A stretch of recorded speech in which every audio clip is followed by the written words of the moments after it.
So, hello guys, what's up? It's me again, Alicia nyo, at nagbabalik ulit para sa ating panibagong video.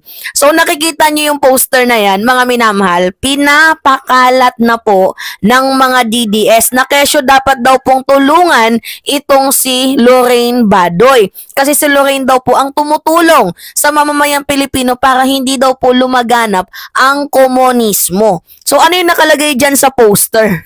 Natatawa talaga ako nung nakita ko itong mga minamahal. Kasi literal naman talaga na kahit sino mamumulubi. Biruin mo, bukod kay Atom Arroyo na 2 million na face charges, meron pa palang 12 na nag-file ng case laban dito kay Lorraine Badoy taong 2022, mga minamahal. So, ibig sabihin, ongoing na din pala yung kanilang yung kaso na ikinaso dito kay Lorraine Badoy. So, waiting na lang ata ito sa resulta. So, ngayon, ito yung poster, no?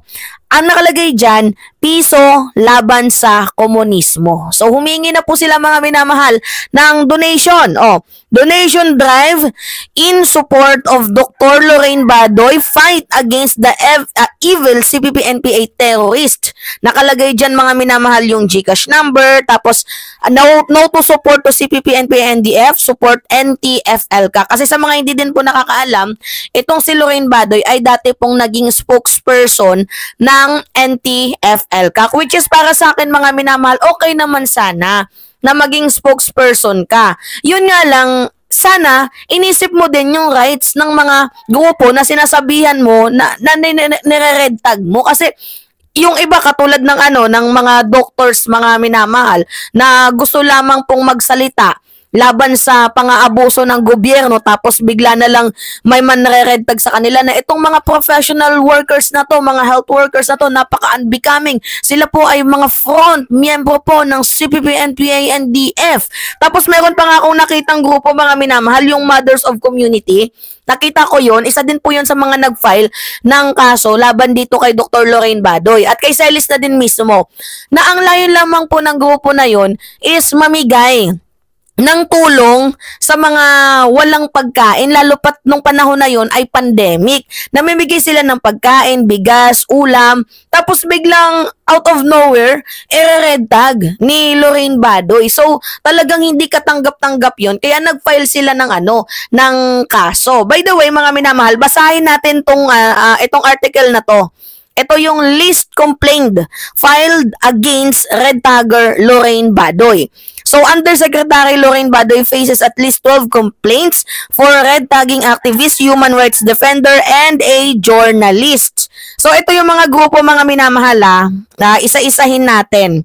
Una na nga po dito ay itong si Maria Ressa. Si Maria Ressa, alam nyo naman na talagang napaka-defamatory yung kanilang ginagawa. Yung mga articles nila, napaka-malicious. So, hindi na po natin kailangang questionin kung bakit nag-file itong si Maria Ressa ng kaso laban dito kay Lorraine Badoy at kay Celis. So, pangalawa, yung Mothers of Community Pantry Organizer. Yung Mothers of Community Pantry Organizer, mga minamahal, yun po yung individual group na nagsusulong po, namimigay ng free food sa ating mga Pilipino during pandemic. Ngunit nga po, mga minamahal, yung organizer ni red tag. Si Zen Bernardo, ni-red tag po ni Lorraine Badoy. So, hindi po nagpaawat din. Itong si Zen Bernardo, nag-file din po siya, mga minamahal, ng kaso laban dito kay Lorraine Badoy. So, sumunod po dito yung Alliance of Health Workers. April 7 and 11, 2022, yung Alliance of Health Workers filed administrative and criminal complaints against Badoy with the Ombudsman for defaming and retagging their leaders. Yan po yung picture, Yan. So, babasahin ko na lang sa inyo, mga minamahal, So, ang sumunod po dyan is yung progressive group. Ito po yung progressive group. ang sumunod na nag-file ng kaso laban dito kay Lorraine Badoy. So, Progressive Group noong March 30, 2022, petitioner from Progressive Group sued Badoy March 30 for red tagging opposition leader Vice President Leni Robredo. Pati yung mga supporters kasi mga minamahal ni Leni, nire-red tag din nila. Okay lang kung si Leni yung red tag nyo kasi hindi naman si Leni nagpa-file ng kaso kahit nga din yung presidente, 'di ba? Sinabihan yung bangag, sinabihan yung adik, nag-file ba ng kaso? 'Di ba hindi? So, ang kamalian dito ni Lorraine Badoy, yung grupo ni Leni mismo, yung mga supporters niya, na-red tag niya as a front daw mga minamahal ng CPP. So, talagang magagalit naman yung mga taong yun na wala naman silang kinalaman sa grupong komunismo, biglang ire-red tag ng ganun. Siyempre, nakakasakit ng loob yun. 'Di ba? So, itigil yung ganung klaseng gawain. Kaya nag-file din sila ng case. Sumunod dito yung activist and concerned citizen noong March 23, 2022. Yan sila yung mga nag-file.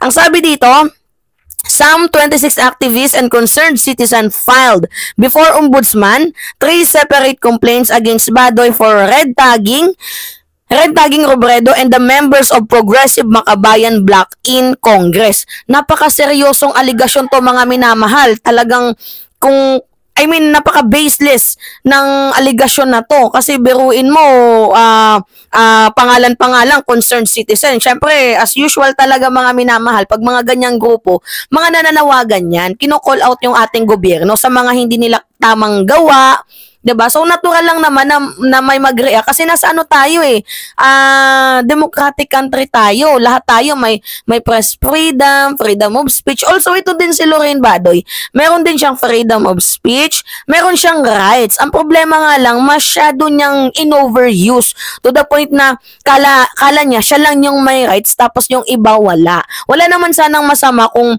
magsalita ka ng naaayon sa kalooban mo as long as meron kang matibay sana na ebidensya. Kaso yung manre-red tag ka na, mali na yun. At hindi po dapat yun i-tolerate. So, ang sumunod dito is si Sara Ilago. I know na alam nyo at kilala nyo itong si Sara Ilago. Nag-file din po mga minamahal ng administrative complaint.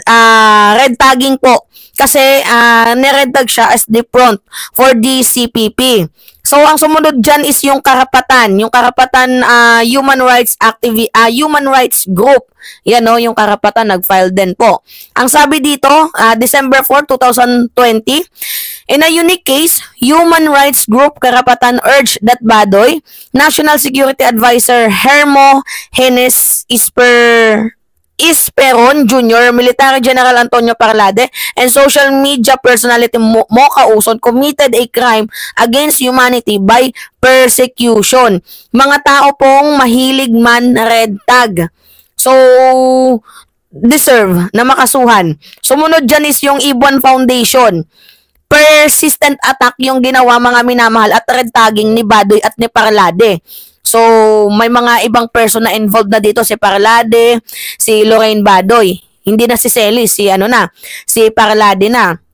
Ibon Foundation nag-file February 10, 2020. Sumunod dyan is, wala na mga minamahal, 12 lang talaga. Pati yung mga doctors, nasa unahan yun, hindi ko nga lang nabasa ng maayos. Nasa na ba yun yung mga doctors na nag-file? Group of Doctors, June 20, 2022. Nag-file din mga minamahal ng case laban dito kay Lorraine Badoy. Kasi yung kanilang professional na apektuhan dahil sa panre-red tag ni Lorraine Badoy. Maligning the doctors. Yun po yung nila, yung hinaing nila. Kumbaga, wala naman sanang masama kung lahat naman tayo may freedom of speech, lahat naman tayo may kinikilalang freedom of expression. Ang problema nga lang talaga minamahal na overuse ng ibang tao katulad ni Lorraine Badoy. So ngayon na ongoing na po yung mga trial sa kanya, syempre mabigat-bigat yun, 12 yun, o sabi na lang natin sa isang grupo 2 million o 12 times 2. O magkano din yun? Sobra 20 million, sobra 20 million, 'di ba? 24 million nga to be exact. O malay natin baka mamaya may mga 2.5, 3M, 'di ba? So sabi na lang natin kulang-kulang 30 million, 'di ba? Sarado 30 million. So ang mangyayari diyan, talagang mamumulubi itong si Lorraine Badoy. So that ang kailangan niya mga minamahal is donation. Oo, gagamitin na naman nila yung donation. Oh, sasabihin na naman nila, piso laban sa komunismo, tulungan si Lorraine Badoy dahil si Lorraine Badoy ang talagang totoong hero lumalaban sa CPP, NPA, NDF. O, 'di ba? Ganun talaga katitikas itong mga kupal na to.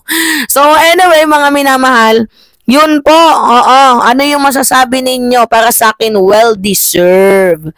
So, it's me again, Alicia nyo, at nagbabalik ulit para sa ating panibagong video.